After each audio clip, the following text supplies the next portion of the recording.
आशिकों बधी कयों हाण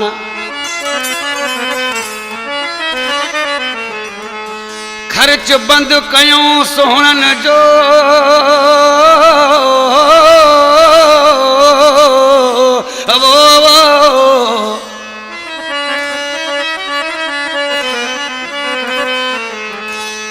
खर्च बंद कयों सोहणन जो लड़ी ईंदा पाण वो कढन नथा कान जुल्फकार लाड़ चवे जुल्फकार लाड़ जो मशहूर शायर है जिदे शहर में रहने वालो मौला उनके आबाद कंदो हो अचो आशिक कयूं कसला वो सोहणन कई तबाहिया वो कयूं हली केस सोहणन ते जन छड़ियो पैसो न पाया अचो आशिक कयूं कसला सोहणन कई तबाहिया अचो आशिक कयूं कसला सोहणन कई तबाहिया वो कयूं हली केस सोहणन ते जन छड़ियो पैसो न पाया अचो आशिक कयूं कसला सोहणन कई तबाहिया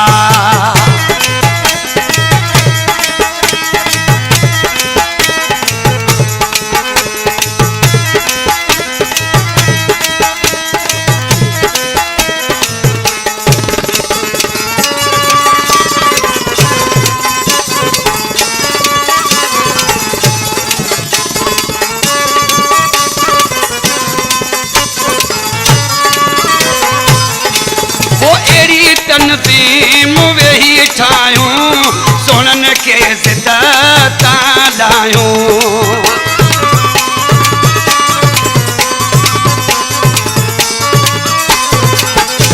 वो एड़ी तनज़ीम वेही ठायूं सोनन के ज़िद्दता लायूं है पूरे आशिक सुञा क्यों सब न कैसा कई थन सजाइया वो कयूं हली केस सोहणन ते जन छड़ियो पैसो न पाया अचो आशिक कयूं कसला सोहणन कई तबाहिया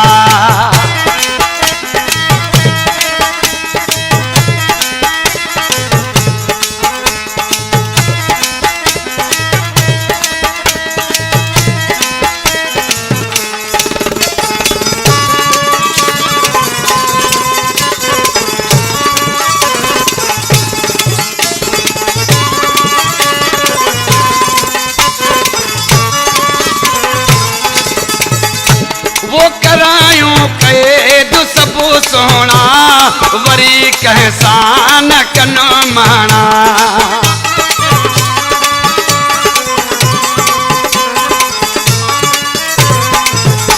वो करायूं कैद सब सोना वरी कहसान कन माना करे सोहणन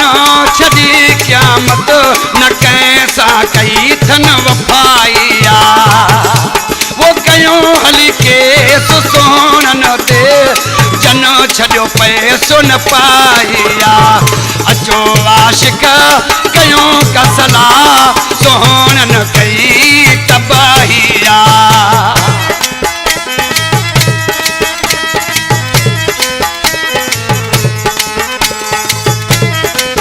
कलाम जो शायर मुझो भा जुल्फकार लाड़ जो यारन जो यारा मौला आबाद कदुस जुल्फकार लाड़ सोना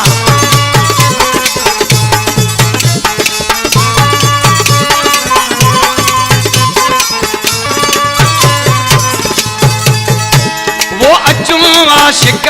हड़ई हिकथूं जुल्फकार लाड़ परे न विखथूं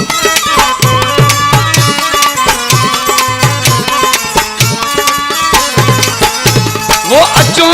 आशिक हड़ई हिक थियूं जुल्फ कर लार परे न विख थियूं नथा पाइनि सुणा हाणे वॾी तन खे वॾाई वो कयूं हली केस सोहणनि ते जन छॾियो पैसो न पाया अचो आशिक कयूं कसला सोहणनि कई तबाहिया अचो आशिक कयूं कसला सोहणनि कई तबाहिया वो कयूं हली केस सोहणनि ते जन छॾियो पैसो